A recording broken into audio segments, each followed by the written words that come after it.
네, 이번 주 금요일인 4일 헌재 윤 대통령 탄핵 심판 선고가 열릴 예정입니다. 탄핵 소추 111일 만에 선고가 이루어지는 건데요. 고심을 거듭해온 헌재가 어떤 결정을 내릴지 주목됩니다. 관련 내용 김동원 국민의힘 대변인, 성지훈 민주당 정책위 부의장 두 분과 전망해 보겠습니다. 네, 안녕하십니까? 안녕하십니까? 예.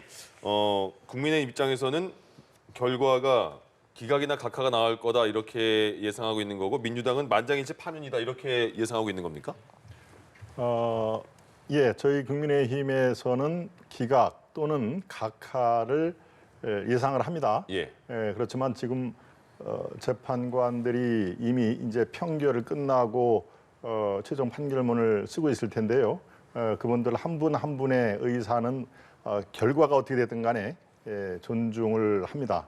그래서 저희들은 대통령의 비상계엄부터 시작된 이 탄핵 정국에서 대통령을 끌어내릴 만한 그런 중차대한 그거에 대한 이론은 민주당과 확실하게 있는 것이고요. 예. 조심스럽게 기각 또는 각하를 희망하고 있습니다. 예, 민주당 입장은 어떤 걸까요? 저희는 만장일치 파면이 나올 거라고 예측을 하고 있습니다. 일각에서는 한덕수 권한대행에 대한 탄핵 심판 결과나 아니면 이진숙 방통위원장에 대한 결과를 보면서 재판관들의 정치적 성향이 이렇게 갈리지 않느냐. 예. 그렇기 때문에 아마 성향에 따라 다른 판단을 내릴 것이다라는 예측들을 하셨는데 저희가 봤을 때는 윤석열 대통령의 이 탄핵 심판 내용에 있어서는 그 재판관의 성향과 상관없이 위헌 위법이 너무 명백하고 그리고 그것 또한 중대한 위헌 위법이 너무 확실하기 때문에 저희는 8대0 파면 결정이 나올 거라고 확신하고 있습니다. 예. 네, 노무현 전 대통령은 63일, 박근혜 전 대통령은 91일 만에 결론이 나왔지만 지금 윤석열 대통령의 사건은 헌정사상 최장 심리를 기록하게 됐습니다.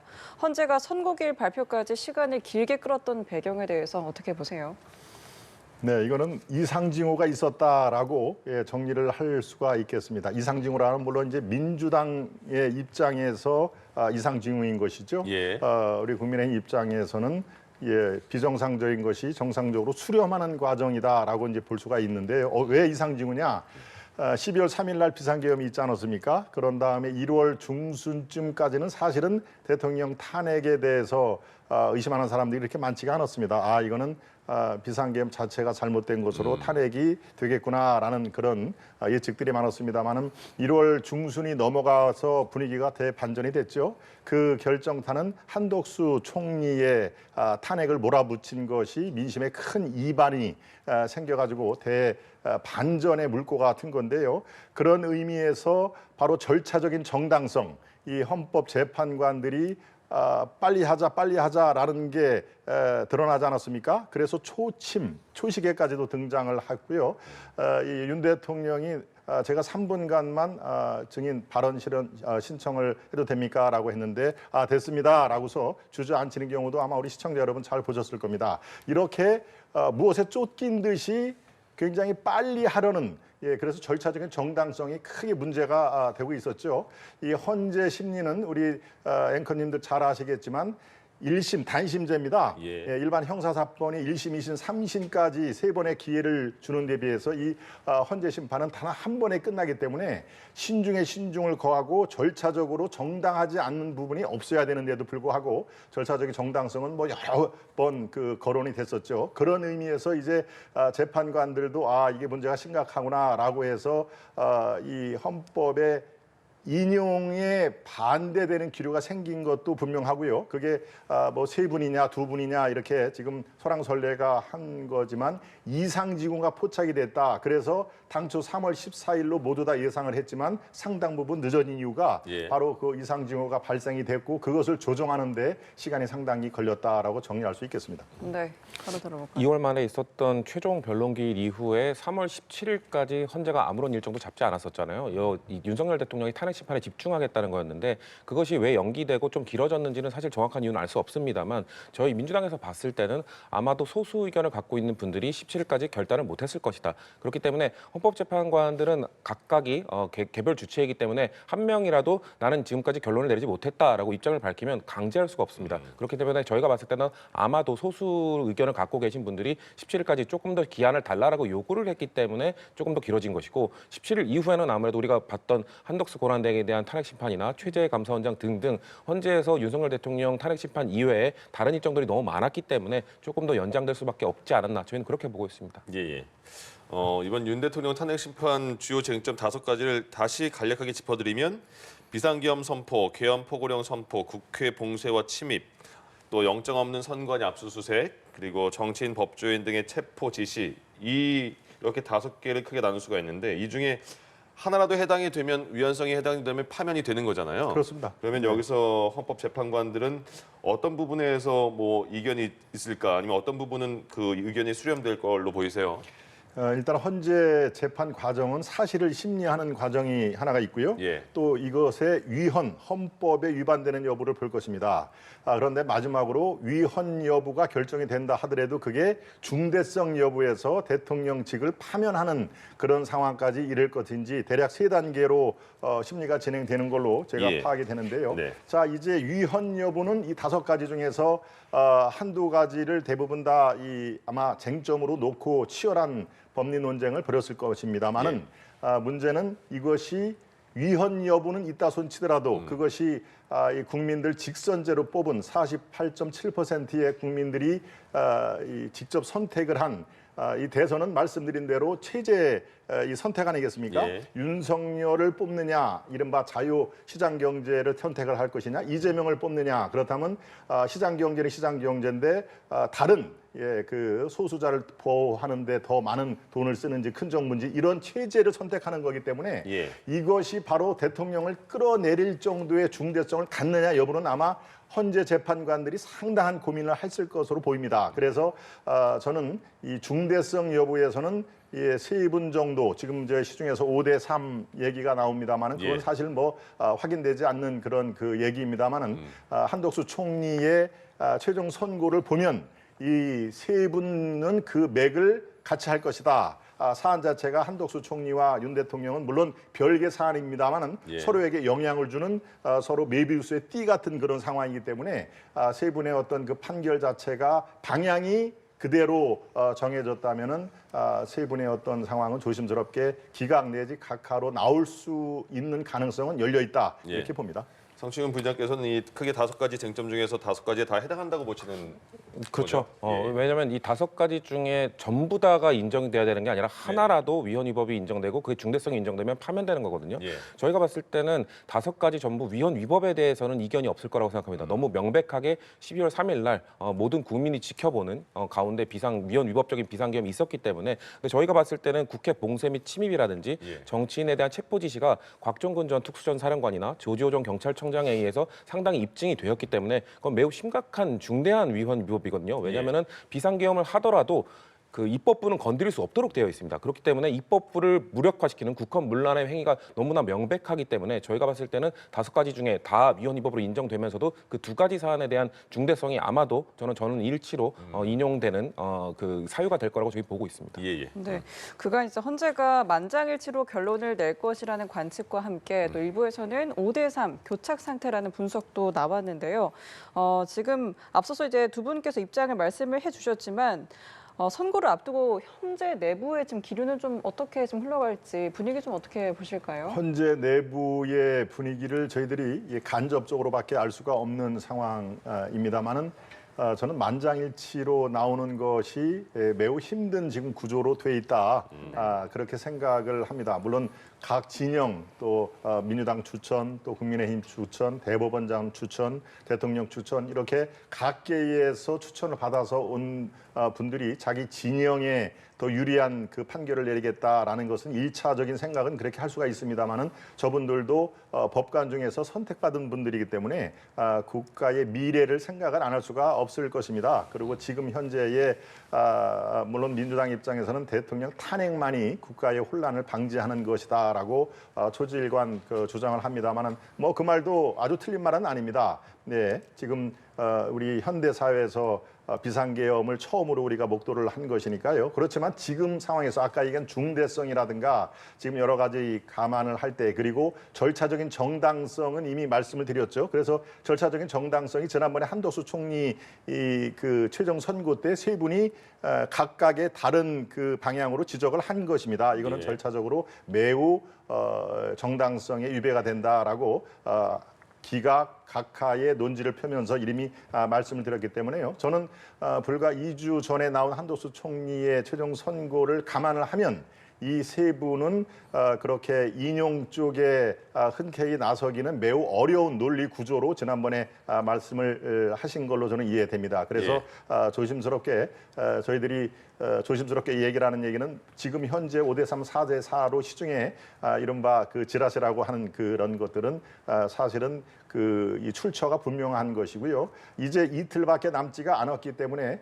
대통령이 현직에서 끌어내릴 정도의 중대성 여부 이것을 갖고 세 분은 상당히 고심을 했었다라는 말로 제 조심스럽게 그 평을 드립니다. 네, 한덕수 총리 탄핵 심판 결과를 봤을 때도 이 만장일치는 조금 어려운 구조일 것이다라고 말씀해 주셨는데요. 근데요, 저는 5대3 교착설은 이번 4일 선고가 나오면서 사실상 아닌 것이 저는 입증되었다고 생각합니다. 만약에 5대3 교착설이 사실이었다면 4월 18일에 근접할 때까지 저는 결론을 못 내렸을 것이라 보거든요. 왜냐하면 만약에 5대3으로 결정이 나잖아요.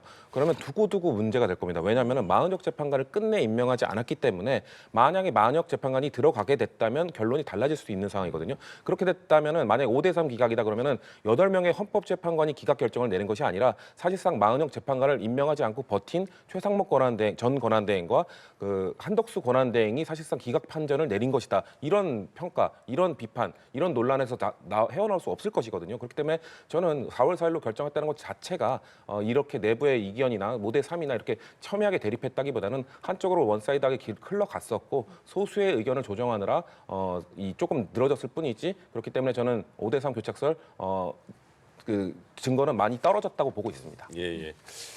뭐 여야 다 결과에 대해서는 승복하겠다 이런 그 생각이잖아요. 그렇습니다. 근데 네. 결과가 어느 쪽으로 나오든지 어쨌든 결과에 반대를 가지고 있는 쪽에서는 굉장히 또 혼란이 계속 이어질 것 같은 상황인데 예. 각 당에서는 그 결과에 따라서 그러면 어떻게 그 상황을 헤쳐나갈지 대응을 할지 그게 다 세워져 있겠죠? 결과가 어떻게 나오든 예. 즉 기각이 나오든 각하가 나오든 인용이 나오든 그것은 승복을 해야 된다는 것은 당연한 얘기입니다. 그리고 예. 승복할 수밖에 없는 구조죠. 우리 대한민국은 누가 뭐래도 법치국가의 기반 위에서 세워진 나라이기 때문에 그것을 승복을 안 할 수가 없는 그런 그 상황입니다. 물론 그거에 대해서 이 본인하고 뜻이 다른 방향으로 판결이 났을 때 이른바 광화문, 여의도, 전국 각지에서 그거에 대한 규탄 대회가 일시적으로 열릴 수는 있죠. 예. 그걸 갖고 승복 여부를 논하기에는 그렇고요. 저는 여야 지도자가 승복 메시지를 지속적으로 강조를 하면은 그 같은 그 아스팔트의 반대 목소리는 점차 잦아들 것으로 생각을 합니다. 예. 만약에 인용이 될 경우에는 국민의힘 입장에서는 어떻게 할 것이냐? 그것은 조기 대선이 불가피한 거죠. 네. 2달 내로 조기 대선이 벌어지는 것은 이미 룰로 다 정해진 거니까요. 예. 그렇다면은 싫든 좋든 간에 조기 대선에 우리가 참여를 해야 되고요. 조기 대선 자체를 보이콧한다라는 것은 있을 수가 없는 얘기고요. 네. 더 좋은 후보를 내기 위해서 이제 2달 동안에 당내 경선이라든가 이런 걸 준비를 해야 될 것입니다. 만약에 기각이나 각하가 나온다면 그거는 뭐 국민의힘에서 아까 말씀드린 대로 희망적으로 보는 그런 지금 분위기도 분명히 있습니다만은 그럼 윤 대통령이 복귀를 할 거 아닙니까? 예. 윤 대통령이 복귀를 해더라도 이미 얘기를 한 바가 있습니다. 임기에 연연하지 않겠다. 즉 임기 단축까지 예상을 한 거고요. 네. 개헌을 연계를 해서 지금과 같은 혼란스러운 정국이 다시는 일어나지 않도록 그것을 미연에 방지하기 위한 개헌에 착수를 할 것이다라는 얘기인데 저는 그렇게 될 거라고 믿습니다. 예. 지금 현재에서 임기를 다 채우겠다라고 하는 것은 바람직하지도 않고 윤 대통령의 어떤 그 비상계엄의 선포엔 의의에도 반하기 때문에 만약에 기각이나 이 각하가 되면은 윤 대통령의 이미 선언한 대로 그 타임 스케줄을 가도록 당에서는 적극 뒷받침을 할 것이고요. 그 반대라고 하더라도 조기 대선 이것은 뭐 착오 없이 지금 진행이 될 것에 나름대로 조기 대선을 준비를 지금까지 한 거는 아니겠습니다만은 예. 그 같은 시스템은 당내에 마련이 돼 있다 이런 말씀드립니다. 예, 결과에 따라서 조기 대선으로 갈 수도 있고 안 갈 수도 있는 상황이 있을 텐데 어쨌든 결과에 대해서 그 사회적인 혼란을 좀 약간 그 수습하는 정치권의 노력이 필요할 것 같다는 생각이 들어요. 그렇죠. 지금 양쪽 지지층이 모두 흥분되어 있는 상태이기 때문에 예. 만약에 그런데 탄핵으로 만약 인용이 된다면 조기 대선으로 급속도로 빠져들 겁니다. 그렇게 예. 되면은 아마도 보수 진영 지지층 역시 조기 대선에 집중해야 되기 때문에 뭔가 불복한다거나 이런 뭐 반대 목소리를 내기는 어려울 겁니다. 빠르게 이제 대선을 또 치러야 되니까요. 예. 그리고 만약에 기각이 된다. 그러면 민주당의 입장에서는 탄핵에 찬성하셨던 분들 그리고 12.3 비상계엄으로 인해서 뭔가 두려움, 뭔가 불안감을 느끼고 계신 분들 그런 분들을 좀 달래기 위해 거리로 나가야겠죠. 예. 그러니까 그분들 관계 뭐 불복할 수 있는 절차라는 건 대한민국에 없습니다. 그렇기 때문에 좀 불안해하는 분들을 달래기 위해서 민주당은 그분들과 함께하겠다는 것이고 예. 저는 국민의힘도 그래야 된다고 생각합니다. 만약에 인용될 경우 불안해하는 아니면 그거에 대해서 좀 인정하지 못하는 보수 지지층을 거리로 나가든 어떤 방식으로든 그들과 함께하면서 그들을 달래기 위한 노력들을 저는 각 정당이 해야 된다고 생각합니다. 그리고 당일날은 어떻게 해야 된다고 보세요? 당일날이 굉장히 또 민심이 극으로 나뉠 거 아닙니까? 4일날? 그렇죠. 어떤 결과가 나오든 예. 어느 쪽이든 저는 극도로 흥분할 수 있는 상황이 충분히 올 거라고 생각하는데 저는 그 공권력, 지금 경찰이나 이런 쪽에서도 철저하게 대비를 하고 예. 계시지만 저는 거기엔 한계가 있다고 생각해요. 결국은 정치권에서 제도권에서 함께 나가서 어느 쪽이든 어떤 결과가 나오든 그분들과 함께하면서 자 만약에 기각이 될 경우에도 민주당은 나가야 됩니다. 나가서 걱정하지 마십시오. 우리가 윤석열 정부와 그리고 또 다시 비상계엄 이런 거 없도록 철저히 잘 하겠습니다. 우리를 믿고 따라주십시오라는 그런 불안감을 해소시켜드리는 역할을 해야 되거든요. 예. 그렇기 때문에 전 당일날 각 정당들이 그런 역할을 좀 하는 것이 절실하다 그렇게 생각합니다. 그러네요. 예. 박근혜 대통령 탄핵 때 예, 예. 5분이 직간접적으로 돌아가셨더라고요. 저 시위 집회와 관련해서. 그러니까 예. 이 경찰들도 그거에 대한 이 도상 연습, 왜 이게 사망자가 났고 어떤 상황에서 이게 유혈이 발생됐는지 그것을 아주 면밀하게 검토하는 걸로 제가 파악이 되고 있습니다. 예, 그러니까 이번 경우에는 부디 어떤 그 유혈이라든가 그런 그 인명의 사상 이런 것들은 제발 없기를 예. 저도 기원을 합니다. 그렇죠. 예. 네, 알겠습니다. 자, 앞서 노무현 전 대통령과 박근혜 전 대통령은 탄핵 심판 변론과 선고에 모두 출석하지 않았는데 윤석열 대통령은 심판정에 8차례 직접 출석한 전례가 있습니다. 이번에도 탄핵 선고에 출석을 한다면 역대 최초로 탄핵 선고 주문을 직접 듣는 대통령이 될 전망인데요. 모습을 드러낼지 좀 어떻게 예상을 하실까요? 글쎄요, 아직 그 공식적인 입장이 나오지는 않았습니다만은 그 출석하지 않는 방향으로 가지 않을까.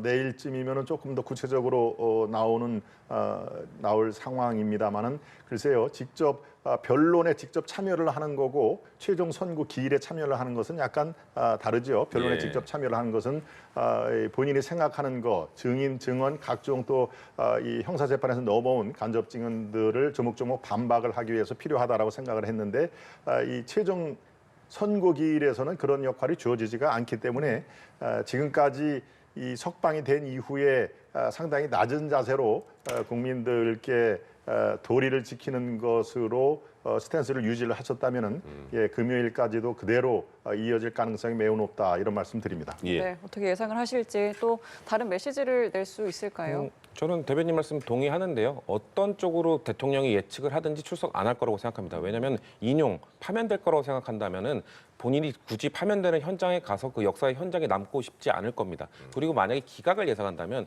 헌법재판소에서 기각한다라고 말하는 순간 직무복귀되는 거거든요. 네. 그러면은 굳이 헌법재판소에서 대통령실로 가는 시간을 단축하고 바로 대통령실로 가서 직무에 복귀하기 위해서 저는 어느 쪽으로 예측하든 출석하지 않을 거라고 봅니다. 알겠습니다. 민주당이 마은혁 헌법재판관 후보자 임명을 촉구하면서 한덕수 대행, 최상무 부총리 이른바 쌍탄핵을 추진했는데 오늘 그러니까 어쨌든 헌재 윤 대통령 탄핵 심판 선고일이 지정이 됐습니다. 그러면 민주당의 그 전략은 어떻게 수정이 되는 겁니까? 뭐 약간의 변화가 있을 것 같습니다. 근데 예. 다만 한덕수 권한대행에 대해서 마은혁 재판관을 임명하지 않은 거에 대해서 계속 압박을 해야 되는 그 방향은 그대로 유지가 될 겁니다. 예. 왜냐하면 여전히 2월 27일 헌법재판소의 판결 이후로 위헌적인 상황을 계속 노출하고 있는 것이거든요. 예. 그렇기 때문에 그거에 대한 책임을 계속 묻고 압박을 해야겠지만 일단 4월 4일 선고 이후에 저희는 인용을 예측하고 있기 때문에 예. 만약에 인용이 된다면 한덕수 권한대행도 더 이상 버틸 수 없을 것이다라는 생각을 하고 있기 때문에 예. 아마도 조금 더 신중론 쪽의 목소리가 실릴 거라고 보기 때문에 쌍탄핵은 조금 기간을 두고 전략적 인내 쪽으로 택하지 않을까 좀 그렇게 보고 있습니다. 예.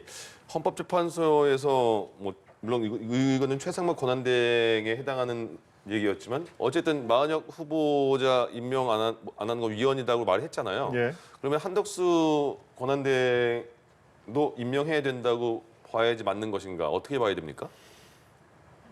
예, 최상목 대행이 임명 안 한 것에 대해서 이제 위헌 뭐 예. 이런 절차가 나왔습니다만은 지금 한덕수 대행이 직무 정지 끝에 들어온 상태고요. 예. 한덕수 대행이 그 당시에 이 세 분의 그 헌법재판관을 임명을 안 한 것은 여야 합의를 했으면 좋겠다라는 것을 몇 번을 강조를 했습니다. 네.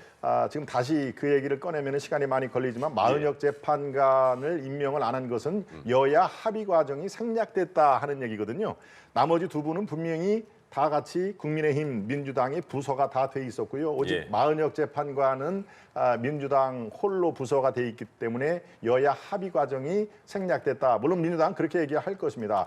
두 정당이 부딪힐 경우는 다수당에서 나오는 것을 다수결의 원리로 받아들여지 않겠느냐라고 조재일관 주장을 하는데요. 그런 의미에서 헌법재판관의 그 상황은 지금까지 관례대로 여야 합의를 하는 한 사람 그거에 대해서 지금 합의 문제가 있기 때문에 한덕수 대행이 기각이냐 인용이냐 윤 대통령의 그 결과에 따라서 한 대행도 그거에 대한 판단이라든가 아니면 거취 문제라든가 이런 걸 원점에서 다시 시작을 해야 되지 않을까 싶습니다. 예. 그러니까 지금 나오는 것은 다 예상에 불과하고요. 이게 네. 결론이 지면은 아마 한덕수 대행이 뭐 이재명 대표가 만난 것도 뭐 거부했다 이렇게 지금 얘기가 나오는데 예. 이 대표도 만나는 것도 다시 원점에서 쉽게 더 접근을 할 수가 있는 그런 상황이기 때문에요. 한덕수 대행 지금 논의는 다 4월 4일 이후에 우리가 예. 조심스럽게 논의를 해야 된다라고 봅니다. 알겠습니다. 네, 4월 4일 윤 대통령 탄핵 심판 선고가 열립니다. 어떤 결과에 따라서